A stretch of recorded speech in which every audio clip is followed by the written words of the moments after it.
Hi front, 2025 July 15 മുതൽ YouTube ചില മാറ്റങ്ങൾ കൊണ്ടുവരുന്നുവെന്ന് നമ്മൾ അറിഞ്ഞിട്ടുണ്ട്. എന്തൊക്കെയാണ് ആ മാറ്റങ്ങൾ? യൂട്യൂബ് അവരുടെ നിയമങ്ങളിൽ ചില ചെറിയ മാറ്റങ്ങൾ വരുത്തുന്നുണ്ട്. ഇത് യൂട്യൂബിൽ വീഡിയോകൾ ചെയ്യുന്നവരെയും വീഡിയോ കാണുന്നവരെയും എങ്ങനെ ബാധിക്കുമെന്ന് നോക്കാം. പേടിക്കാനൊന്നുമില്ല, ഇത് നിങ്ങളുടെ ചാനലിനെ എങ്ങനെ ബാധിക്കുമെന്ന് എളുപ്പത്തിൽ മനസ്സിലാക്കാം. പേര് മാറ്റി, എന്നാൽ ആശയം പഴയത് തന്നെ. എന്താണ് മാറുന്നത്? ആവർത്തന സ്വഭാവമുള്ള ഉള്ളടക്കം എന്ന യൂട്യൂബിന്റെ ഒരു നിയമത്തിന് ഇപ്പോൾ പുതിയൊരു പേര് നൽകിയിട്ടുണ്ട്: വ്യാജ ഉള്ളടക്കം അഥവാ ഇൻഓത്തന്റിക് കണ്ടന്റ്. എന്തിനാണ് ഈ മാറ്റം? പുതിയൊരു നിയമം കൊണ്ടുവരികയല്ല യൂട്യൂബ് ചെയ്യുന്നത്. ഒരുപാട് കാലമായി യൂട്യൂബിനുള്ള ഒരു നിയമം കൂടുതൽ വ്യക്തമാക്കുകയാണ്.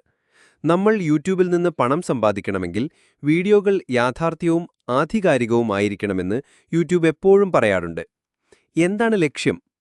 ഒരേപോലെ തോന്നുന്ന, ഒരുപാടെണ്ണമുണ്ടാക്കുന്ന, സ്പാം പോലെ ആളുകൾക്ക് തോന്നുന്ന വീഡിയോകളെയാണ് ഈ വ്യാജ ഉള്ളടക്കം എന്നതുകൊണ്ട് പ്രധാനമായും ഉദ്ദേശിക്കുന്നത്. ഇത്തരം വീഡിയോകൾക്ക് മുൻപും യൂട്യൂബിൽ നിന്ന് പണം ലഭിക്കില്ലായിരുന്നു. നിർമ്മാണ രീതി പ്രശ്നമല്ല. ഈ നിയമം നിങ്ങളുടെ വീഡിയോ എങ്ങനെയുണ്ടാക്കി എന്നതിന് പ്രസക്തിയില്ല. നിങ്ങൾ സ്വന്തമായി ഉണ്ടാക്കിയതായാലും AI ഉപയോഗിച്ചുണ്ടാക്കിയതായാലും നിയമം ഒരുപോലെയാണ്. പഴയ വീഡിയോകൾക്ക് പ്രശ്നമില്ല. പുനരുപയോഗിച്ച ഉള്ളടക്കം നിയമത്തിൽ മാറ്റമുണ്ടോ? മറ്റുള്ളവരുടെ വീഡിയോകൾ എടുത്ത് അതിന് സ്വന്തമായി കമന്ററി നൽകുകയോ ക്ലിപ്പുകൾ കൂട്ടിച്ചേർത്ത് വീഡിയോ ഉണ്ടാക്കുകയോ റിയാക്ഷൻ വീഡിയോകൾ ചെയ്യുകയോ ചെയ്യുന്നവർക്ക് സന്തോഷവാർത്ത. ഈ നയങ്ങളിൽ ഒരു മാറ്റവുമില്ല. മോണിറ്റൈസേഷൻ ലഭിക്കുമോ? നിങ്ങൾ മറ്റൊരാളുടെ വീഡിയോ ഉപയോഗിക്കുമ്പോൾ അതിൽ നിങ്ങളുടെ സ്വന്തം കമന്ററിയോ മാറ്റങ്ങളോ അല്ലെങ്കിൽ വിദ്യാഭ്യാസപരമായോ വിനോദപരമായോ ഉള്ള മൂല്യമോ ചേർത്തിട്ടുണ്ടെങ്കിൽ നിങ്ങൾക്ക് തുടർന്നും പണം സമ്പാദിക്കാൻ കഴിയും. AI ഉപയോഗിച്ചാൽ പ്രശ്നമാകുമോ? AI ഒരു സഹായി മാത്രം. യൂട്യൂബ് വീഡിയോകൾ കൂടുതൽ മനോഹരമാക്കാൻ AI ടൂളുകൾ ഉപയോഗിക്കുന്നതിനെ പ്രോത്സാഹിപ്പിക്കുന്നു.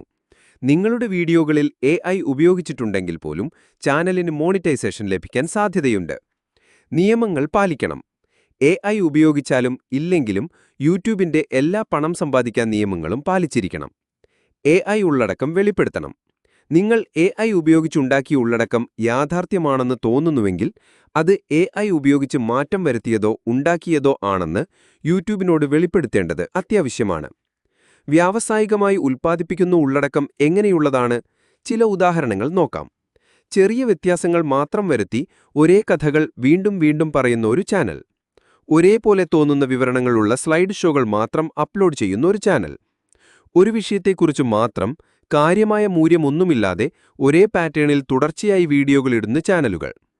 ചുരുക്കത്തിൽ പറഞ്ഞാൽ എന്താണ്? യൂട്യൂബ് യാഥാർത്ഥ്യവും ഗുണമേന്മയുള്ള ഉള്ളടക്കത്തിനാണ് പ്രാധാന്യം നൽകുന്നത്. ചുമ്മാ കോപ്പി പേസ്റ്റ് ചെയ്യുന്നതോ AI ഉപയോഗിച്ച് വലിയ പരിശ്രമമില്ലാതെ ഒരേപോലെയുള്ള ധാരാളം വീഡിയോകൾ ഉണ്ടാക്കുന്നതോ ആയ രീതികൾക്ക് ഇനി യൂട്യൂബിൽ നിന്ന് പണം ലഭിക്കില്ല. നിങ്ങളുടെ സ്വന്തം ആശയങ്ങളും കഴിവുകളും ഉപയോഗിച്ച് വീഡിയോകൾ ചെയ്യുകയാണെങ്കിൽ പേടിക്കേണ്ട. ഹായ് ഫ്രണ്ട്സ്, അപ്പോൾ വീഡിയോ ഇഷ്ടമായെങ്കിൽ ലൈക്ക് ചെയ്യുക, ഷെയർ ചെയ്യുക, സബ്സ്ക്രൈബ് ചെയ്യുക.